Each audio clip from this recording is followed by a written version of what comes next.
আসসালামু আলাইকুম বন্ধুরা, আজকে আমরা একাদশ অধ্যায়ের স্ত্রী গ্যামেটোফাইটের উৎপত্তি নিয়ে আলোচনা করব।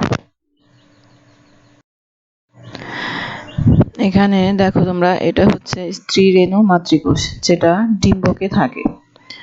স্ত্রী রেণু মাতৃকোষের ডিম্বকেন্দ্রের কাছাকাছি এই কোষটা একটু বড় হয়। এই কোষটি মিয়োসিস বিভাজন প্রক্রিয়ায় 4 ভাগে বিভক্ত হয়ে যায়। আমরা জানি যে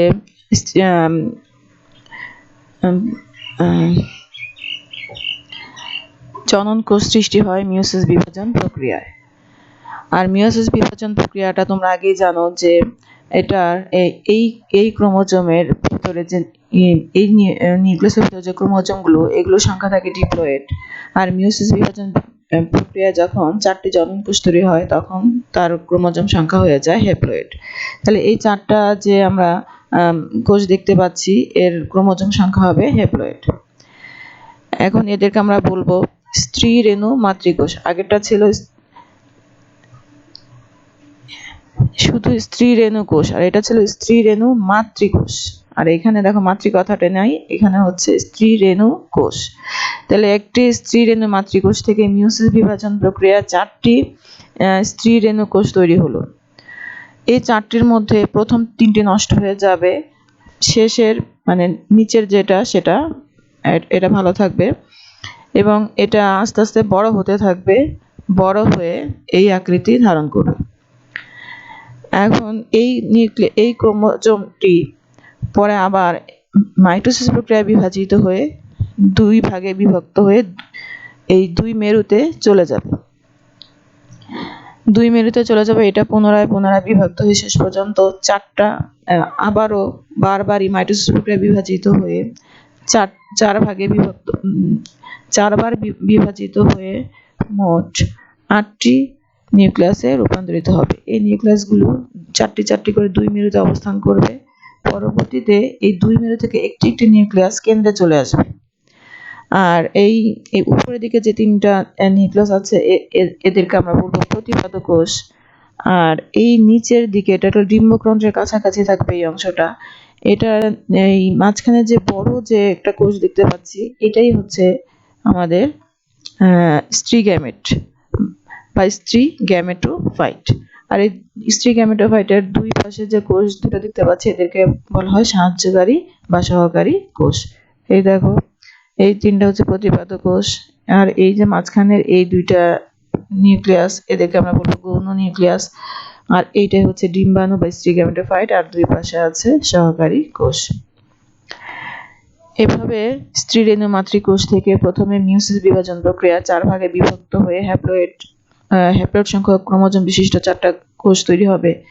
সে 4টা থেকে 3টা নষ্ট হয়ে যাবে, একটা ভালো থাকবে। সেটা আবার পরবর্তীতে তার নিউক্লিয়াসটি আবার পরপর বিভাজিত হয়ে মাইটোসিস প্রক্রিয়া বিভাজিত হয়ে 8টা নিউক্লিয়াস তৈরি করবে। এই 8টার মধ্যে 2 প্রান্তে 4টা করে অবস্থান করবে। তারপরে এক সময় এই 4টা থেকে একটা করে কেন্দ্রে চলে আসবে। আর কেন্দ্রীয় নিউক্লিয়াসগুলোকে আমরা বলবো গৌণ নিউক্লিয়াস। আর পরবর্তীতে নিউক্লিয়াসগুলোর চারপাশে সাইটোপ্লাজম জমা হয়ে কোষের আকৃতি ধারণ করবে। উপরের কোষ, এই মাথার এই কোষগুলোকে বলবো আমরা প্রতিপাদ কোষ। আর ডিম্বকেন্দ্রের কাছাকাছি যে কোষগুলো থাকবে, এর মাঝখানের বড় কোষটা হচ্ছে ডিম্বাণু বা স্ত্রী গ্যামেটোফাইট। আর এই 2 পাশের যে কোষ দুটো থাকবে, তাকে আমরা বলবো সহকারী কোষ। এখন তোমরা তোমাদের পাঠ্য বইয়ে যে অংশটা আছে সেটা আমি একটু পড়ে শোনাচ্ছি, এবং তার সাথে তোমরা মিলিয়ে নাও যে ভ্রূণ পোষক কলায় ডিম্বকেন্দ্রের কাছাকাছি একটি কোষ আকারে সামান্য বড় হয়। এই যে এই কোষটার কথাই বলা হচ্ছে, যেটা আকারে সামান্য একটু বড়। এর প্রোটোপ্লাজম ঘন এবং নিউক্লিয়াসটি তুলনামূলকভাবে বড়। এই কোষটি মিয়োসিস বিভাজনের মাধ্যমে 4টি হ্যাপ্লয়েড কোষ সৃষ্টি করে। এই যে 4টা হ্যাপ্লয়েড কোষ সৃষ্টি করলো।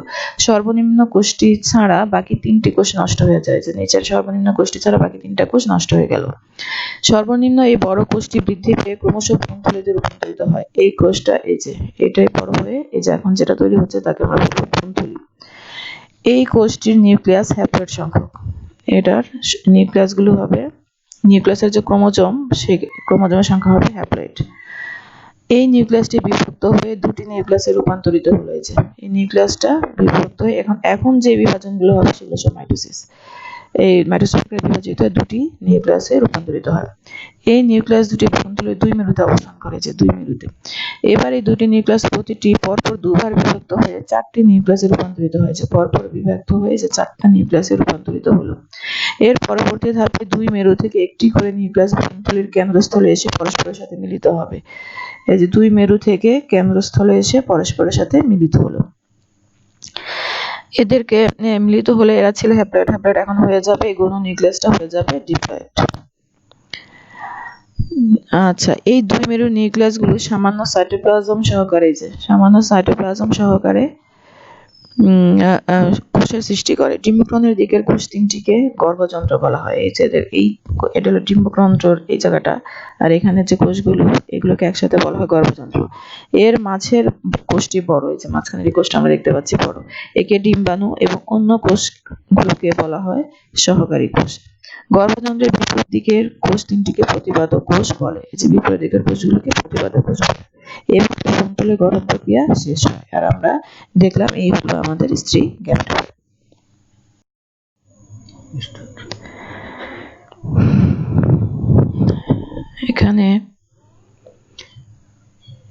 এখানে দেখো আরেকটা দৃশ্য, এটা তোমরা অষ্টম শ্রেণীতে এই চিত্রটা দেখেছো।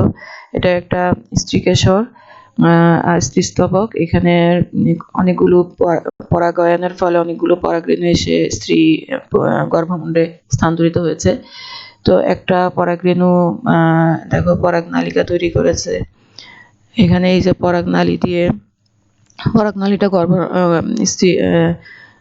ডিম্বকরন্ধ্রের কাছাকাছি এসে মিলিত হয়েছে। যখন ডিম্বকরন্ধ্রের কাছাকাছি আসবে তখন এর পরাগনালীর যে অগ্রভাগ ফেটে যাবে, তখন এই পরাগনালী দিয়ে আসছে দুটো পুংগ্যামেট।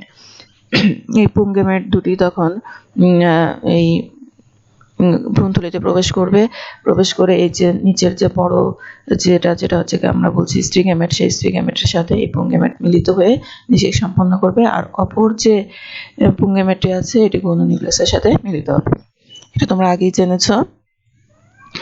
তো এইভাবে নিষিক্তকরণ প্রক্রিয়া শেষ হবে। আর নিষিক্তকরণের ফলে পুরো গর্ভশয়টা ফলে রূপান্তরিত হবে, ফলে তৈরি হবে বীজ, আর বীজ থেকেই তৈরি হবে বীজ থেকে উদ্ভিদের বংশ বিস্তার হবে। তো আমরা বুঝতে পারলাম যে এখানে নিষিক্তকরণের খুবই একটা গুরুত্বপূর্ণ ব্যাপার উদ্ভিদের জন্য।